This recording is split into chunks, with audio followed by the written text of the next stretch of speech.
Over these past few years, I've seen some really weird rank systems in a bunch of different fighting games, from Arcsys' little colored squares to Street Fighter's various ranks and Tekken's various ranks. Let's talk a little bit about what makes them good and what makes them bad.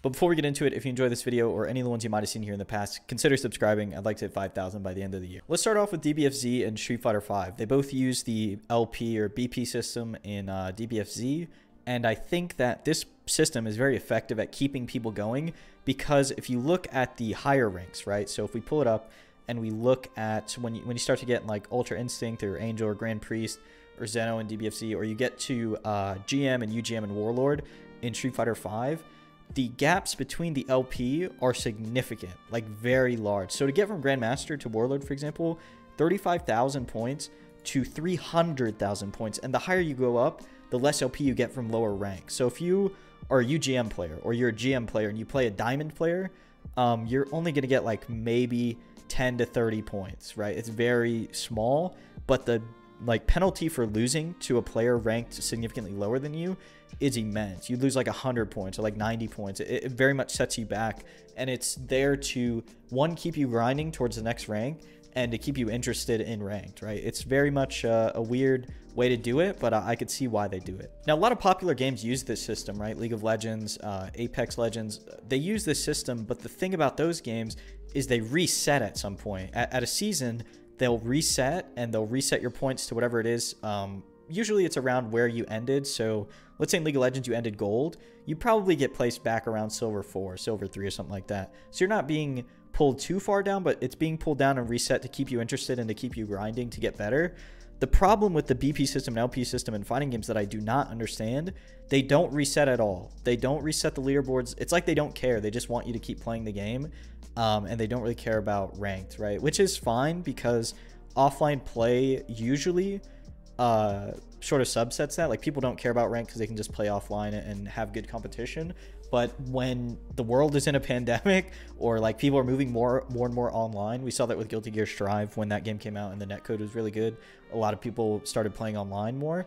When that starts happening, it's an issue, because then your game becomes more of like, when you get to the higher ranks, it becomes more about how much time you can sink into the game rather than how much you can improve.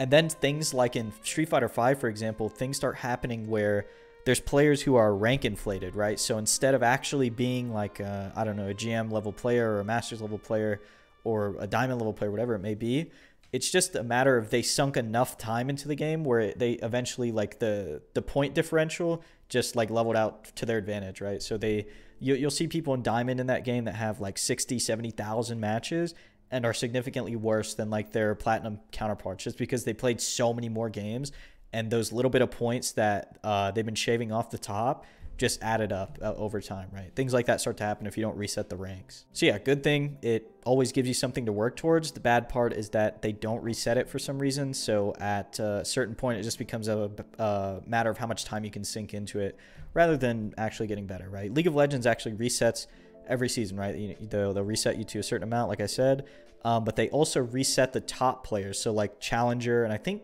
Grandmasters and Masters have like an LP amount that fluctuates between those top 200 players, and you have to keep your LP at a certain amount every day so you don't get dropped back into Diamond or dropped down into the rank below. So that's how they keep it competitive at the highest level. Street Fighter V, I think, is too old for anything like that to be implemented, so all you can do is hope that it will come in the next game. Same thing with DBFZ. Let's talk about Tekken a little bit. I think it has a good blend of systems, right? So it has the ranks from like Street Fighter V, and it has the LP system like the other two games as well.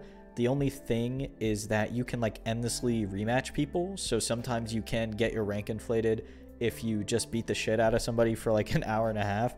But what it does do is, I think once you get a certain amount of ranks between each other, you start to get like very minimal amount of LP, right? It's still LP, but it's very minimal. So it's not meant to continuously rank you up. So I think that's how they combat it.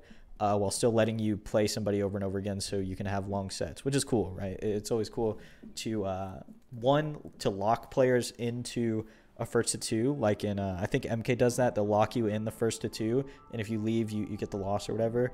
In Street Fighter V, it doesn't do that, so you could, match against somebody, they just play you, one and done, you leave, they win quit or they lose quit, and that's it. You get your points and you cash out, you know. It gives you points after every game instead of giving it to you after the set, which I don't agree with. And I realized on the diagram here that I put on the screen, there is a new rank. It's like Tekken Omega Prime. And that reminded me that these ranks are character specific, right? So each character has a different rank, sort of like, I didn't play Street Fighter 4, but I've heard that's what the system was like. And I don't think a lot of modern games do that anymore. So that's pretty cool to see. And once you hit like certain checkpoints, I don't know the checkpoints anymore. I think it's if you hit the blue ranks, then you'll get all your characters get moved up to the lowest division in that like ranked division set. And then it keeps doing that so that you're not like playing a character, then switching to another one and they're like first Dan or something. You know, it tries to keep your characters to a certain level, which is sort of a double-edged sword, right? So one thing, you're not really ruining the experience of the lower level players by, you know, smurfing them with another character. But also if you want to learn a character, you're kind of starting at your highest like division level, right? So it's kind of a weird way to do it, but I understand why they have to. You know, they have to do it so the newer players coming in don't get their experience ruined. The biggest issue, though, this is a Tekken specific issue, not an issue with their rank system, is that your rank is saved locally, so people can go into their save file and just wipe it. Like they can just delete it and then reset themselves and just fuck around in the lower ranks. Because it happened to me when I was playing this game. I was playing down in like the bluer ranks, so I think in like Mentor, Expert, those like really new ones. And I played a Kazuya who's doing like a bunch of electrics in my face. And I was like so confused. I was so like sad because I was like, this guy already knows how to do all this shit and he's my rank. Am I like way behind? Should I not be here?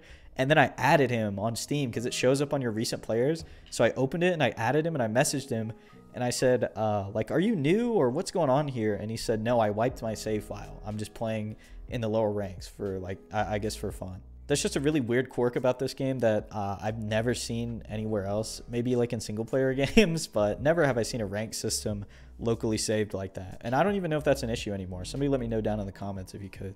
Let's talk a little bit about one of the systems that I think does it best, but I have very little experience with. So you're gonna have to bear with me and let me know if I screw up in the comments. MK11, I think, does a very good job at it. I believe it uses an LP system, and I know it resets at some point, but it gives you some really cool rewards. Like you get rewarded for playing ranked, which is unheard of, right? Now, no modern fighting game that I can think of rewards you for playing ranked by giving you skins for your character, seasonal skins that will only be available for that season. So you have the incentive of like, I need to play and I need to grind so I can get this cool skin for my character or for multiple characters. As more and more of these fighting games try to appeal to casual audiences or people who don't really play the genre, they're going to have to start implementing stuff like that, where they're willing to give stuff away and like keep up with the rank system, right? I do not think it's enough to put out this system, tell these people, hey, you can get 300,000 fucking points and be the highest rank and we'll never reset it for 6 years, right? It just is a dumb way of doing things, I think. And I think if we're modernizing the genre and if they're going to start appealing to that audience that plays these different games, they need to keep up with the rank system and they need to be giving people incentives to keep playing, right? To keep playing ranked, because you know, it'd be ideal if everybody wanted to go play offline and if everybody wanted to enter tournaments and that was their way of having competition, but it's not realistic, right? It's not realistic. People want to stay at home. People just want to play ranked and grind it like they do in other games, right? That's just how some casual people I guess find their fun. You know, that's how they find their competition. And of course you want some of them to be like, hey, ranked is not enough for me, and yeah, I will enter tournaments and do that. But you also need something else for the people who won't say that, right? The people who literally just want to sit at home and grind points all day, which is fine. I just really hope they do away with this system where it's like, we'll make, what, 12 attainable ranks, and then at the 13th, 14th, and 15th, oh, you'll just have to, you know, quadruple the amount of points that you've earned over the entire duration of your fighting game career on this game. You just quadruple it, right? Easy, right? Go from 100K to 300K. No big deal.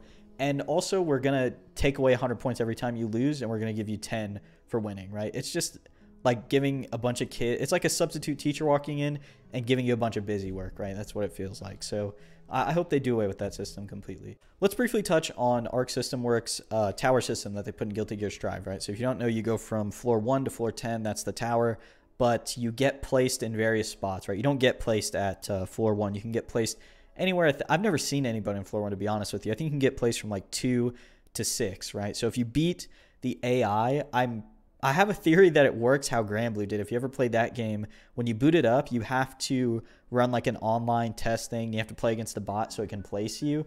And you play against 3 bots, and then you play against 2 humans. And if you beat those 2 humans, it put you in B rank. If you lost to one of them, you got put in C rank, I think.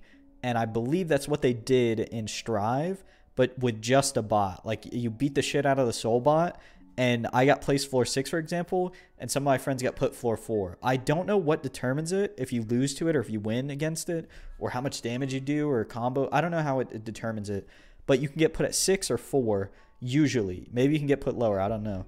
But it does not place you at 1. So for me, for example, if I started at 6, I only have 4 floors to traverse. And a lot of the time, if you played a fighting game, you're going to get to floor 10, at least when the game came out. I can't tell you about right now because the player base has shrunk a little bit. So a lot of people that are left have been playing it since it came out, and they're pretty good now, right? So people in the tower are usually pretty decent at this point. But when it came out, if you had ever even touched a fighting game or you knew anything about them, you could get to floor 10 in like a day, and you're done with the rank system at that point, right? Then you have to ascend to heaven. But the skill gap between floor 6 to 10 is nothing compared to the skill gap between 10 to Celestial, right? So in floor 10, there's a varying amount of people that are very good, who are going to get promoted, and people who are going to get stuck there because they're like intermediate players trying to learn the game, but the system just keeps moving you up, right? It doesn't make sense. There should be subdivisions within floor 10, I guess. I don't really know how they would fix it. It's just that the skill gap between 10 and Celestial and inside of 10 itself is very odd. And also the Celestial floor players can come down to 10, or sometimes like when the thing resets, when the season resets every month or whatever, when they bring the people down from heaven, like they're in there just beating the shit out of people to get back. It doesn't really make much sense to bring them back down. For example, I got on a few weeks ago and played against a Potemkin. We were both 410 players. He would not block, right? Just did not block. Obviously did not know what was going on. Beat him, and then I play another Potemkin with the little VIP symbol, all the flashy stuff, level 1000. Completely decimates me. There's no way those 2 players should be in the same rank. There's absolutely no way. There's not enough subdivision within the ranks to warrant a system like that. It's a great idea, and I commend them on trying something new that's not those tiny little squares, which we're going to touch on next. But I think the execution was just not as seamless as it should have been. Let's talk a little bit about the little square system that Arcsys used to have and DBFZ kind of has in their casual matches. I honestly think I don't even know what colors it goes to. I think it goes like green, orange, like yellow, and then pink. I know pink is the highest, green is the lowest, I believe. Or even like the white square, I think, is the unranked one in DBFZ. I'm glad that system's kind of going away, but the one thing I will say it's very good at is making you not give a fuck about your rank. Because I could give less of a fuck about what color my tiny little square is next to my name in like Rev 2 or in the DBFZ casual lobby, you know? And the weird thing about DBFZ is it has the normal rank system, but then it also shows your square in the ranked queue. So it's kind of confusing why they put both of them in there. I don't really see the point. But yeah, it's very good at making you like sort of shave your ego off and be like, hey, I don't give a fuck what rank I am, what rank this guy is. They're just little squares next to our name. Who cares? Let's fight, you know? Anyways, that's going to be it for me today. If you enjoyed this one, consider subscribing, and thank you so much for watching. I'll talk to you again soon.